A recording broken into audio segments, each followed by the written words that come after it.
Hello guys, कैसे हैं आप सब। आज एक हम नई सीरीज स्टार्ट करने जा रहे हैं। उत्तर प्रदेश राशि टंडन मुक्त विश्वविद्यालय के बीएड स्पेशल एजुकेशन के 7 नंबर जो बुक है समावेशी शिक्षा, उसकी पहली इकाई हम स्टार्ट करने जा रहे हैं। जैसा कि हमें पता है कि हमारी बुक्स के अंदर पाठ बहुत लंबे होते हैं और उसके अंदर हमें पढ़ने में बहुत टाइम लग जाता है, और हम ओपन बीएड कर रहे हैं तो बस एक दिन में ही कैसे उस पाठ को पूरा अच्छे से कवर कर सकते हैं, तो उसके लिए हम ये सीरीज स्टार्ट करने जा रहे हैं। इसमें आपको पूरे पाठ को पॉइंट बाई पॉइंट और अच्छे से जैसा कि आपको समझ में आ जाए, और इस वीडियो के बाद में आप अगर सीधा एग्जाम देने जाओ बिना बुक पढ़े तो भी आप अच्छे अंक कैसे हासिल कर सकते हो वो हम आपको बताएंगे। अब आप देखिए कि जब आप बुक खोलोगे तो इकाई नंबर 1 के अंदर आपको 1.1 से लेके 1.8 तक सारे पॉइंट दे रखे हैं। तो मैं प्रॉपर आपको बुक की तरह ही पढ़ाऊँगा, इसके बाद में आप इस वीडियो के बाद में अच्छे से आप बुक भी आसानी से पढ़ सकते हैं। तो 1.1 में तो हमारा परिचय, 1.2 में हमारा उद्देश्य, 1.3 में जो आज मुख्य है जैसे हाशियाकरण क्या होता है, उसके अंदर 1.3.1, 1.3.2 और 1.4 से लेके 1.8 तक मैं आपको अगली सीरीज में बताने की कोशिश करूँगा।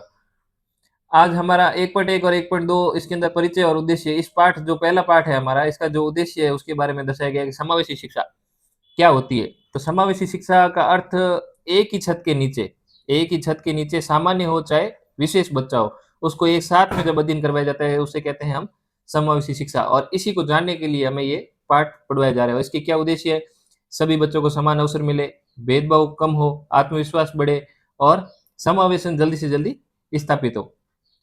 अब आज का हमारा मुख्य टॉपिक है हास्याकरण क्या है। जो हम बुक देखते हैं उसके अंदर 1.3 है हमारा हास्याकरण।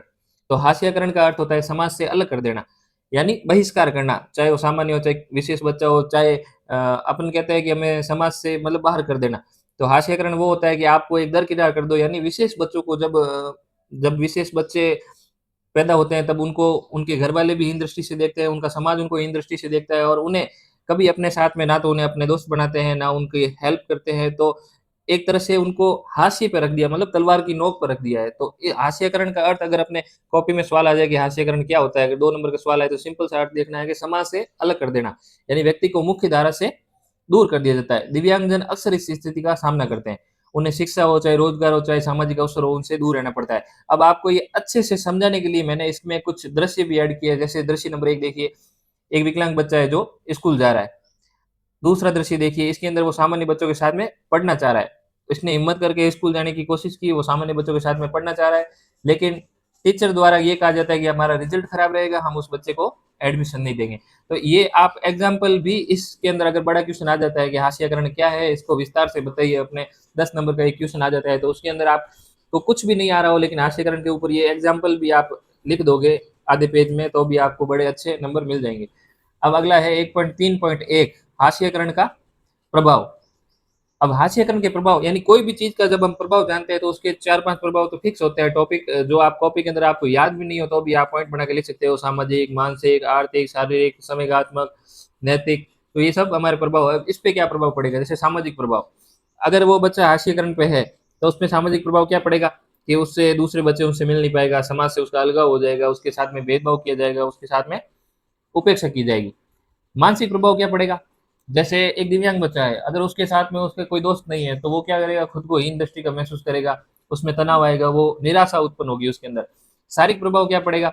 जैसे कि डॉक्टर भी काफी अपन दिव्यांग बच्चों को देखते हैं तो उनको मतलब इतना अच्छे से ट्रीट नहीं करते हैं, उनकी मतलब शारीरिक कंडीशन को देख के उन्हें इग्नोर करते हैं, और जो अच्छे मतलब वेल मेंटेन्ड पर्सन आते हैं तो उनकी ज्यादा केयर करते हैं, उनको ज्यादा रिस्पॉन्सिबिलिटी देते हैं, तो उनकी स्वास्थ्य सुविधाओं में भी कमी आएगी। आर्थिक प्रभाव क्या पड़ेगा? जब एक बच्चा दिव्यांग होता है तो उस दिव्यांग को ना तो उसको पढ़ाई करने को अवसर मिल पाता है, ना ही वो समाज से जुड़ पाता है। तो और उसके बाद में आप उसको रोजगार भी नहीं दोगे। जब वो रोजगार लेने आता है तो अपन कोई भी व्यवसाय यही सोचेगा कि हमें वेल ट्रेंड स्किल्ड पर्सन की आवश्यकता है, तो वो दिव्यांगजनों को अवसर ही नहीं देता है। पहले ही उनके पास जाओ आप घर, जवाब की हमें जरूरत नहीं है, तो उससे क्या होता है? उसकी आय भी कम हो जाएगी, वो आर्थिक कमजोर महसूस करेगा। शैक्षिक प्रभाव, ये तो हमें पता ही है कि भाई उसको शिक्षा में अवसर नहीं देंगे तो वो समाज से पिछड़ जाएगा। जैसे पहला चित्र है, इसके अंदर सामाजिक और शैक्षिक दोनों प्रकार के अलगाव देखने को मिल रहे हैं कि एक बच्चा है जो अकेला बैठा है, वो दिव्यांग है, और दूसरे बच्चे है जो साथ में आपस में बातें कर रहे हैं, हंस रहे हैं, क्योंकि दिव्यांग है तो उसको एक साथ में नहीं ले रहे। ये तो उसका हो गया सामाजिक प्रभाव। अब ये जो पढ़ाई पढ़ाई कर रहे हैं तो ये अपने आप को अलगाव महसूस करेगा, तो इसमें पढ़ाई भी उसकी बाधित होगी। मानसिक प्रभाव, जब अलग बैठा रहेगा तो वो यही सोचेगा मेरे साथ लोग बैठते क्यों नहीं, मेरे से बात क्यों नहीं करते, तो उसमें मानसिक हीन भावना भी आएगी, ना तो उसको रोजगार मिल पाएगा, ना उसको किसी सुविधाएं मिल पाएगी।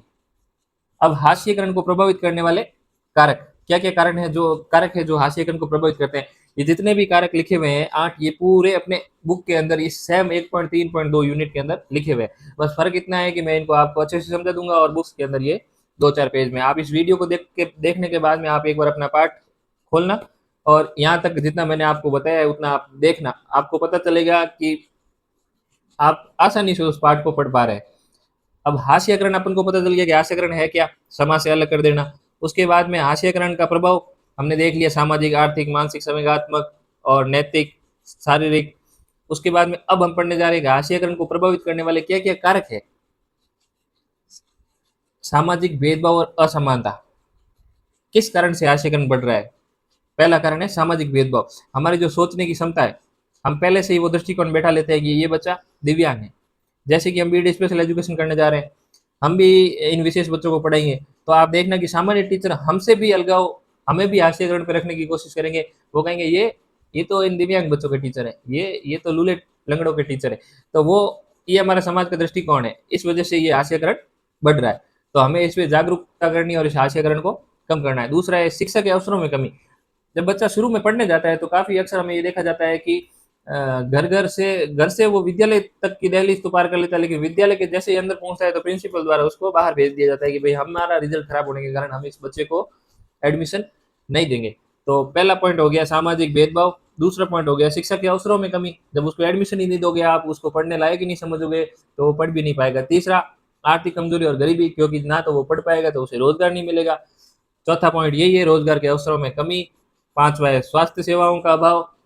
छठा है जागरूकता की कमी, समाज के अंदर जागरूकता है ही नहीं, वो विकलांग व्यक्तियों के लेके मतलब जो भी योजना है उसको समझना ही नहीं चाहते, उनको देखना ही नहीं चाहते। 7 नंबर पॉइंट है नकारात्मक सामाजिक दृष्टिकोण। नकारात्मक सामाजिक दृष्टिकोण इस प्रकार है कि अगर आप किसी दिव्यांग बच्चे को अपना फ्रेंड बनाते हो और उसके साथ कहीं घूम भी रहे हो, तो आपके दूसरे फ्रेंड है वो आपको यही कहेंगे कि तू किसके साथ घूम रहा है, हमें ये साथ में अच्छा नहीं लग रहा है। तो आपको कैसे भी करके उन दिव्यांग बच्चों के प्रति नकारात्मक बिहेवियर पैदा कर देंगे। और अंतिम 8वां है कारक बाधा रहित वातावरण का अभाव। जैसे हम देखते हैं कि काफ़ी स्कूल्स के अंदर जैसे दिव्यांगजनों के लिए संसाधन कक्ष होता है एक संदर्भ के अंदर, तो वो संदर्भ के अंदर उनको दिव्यांगजनों के लिए देना होता है तो वो रूम ही नहीं देते। रूम देते हैं तो ऐसी जगह देते हैं जहाँ उनकी पहुँच नहीं हो पाती।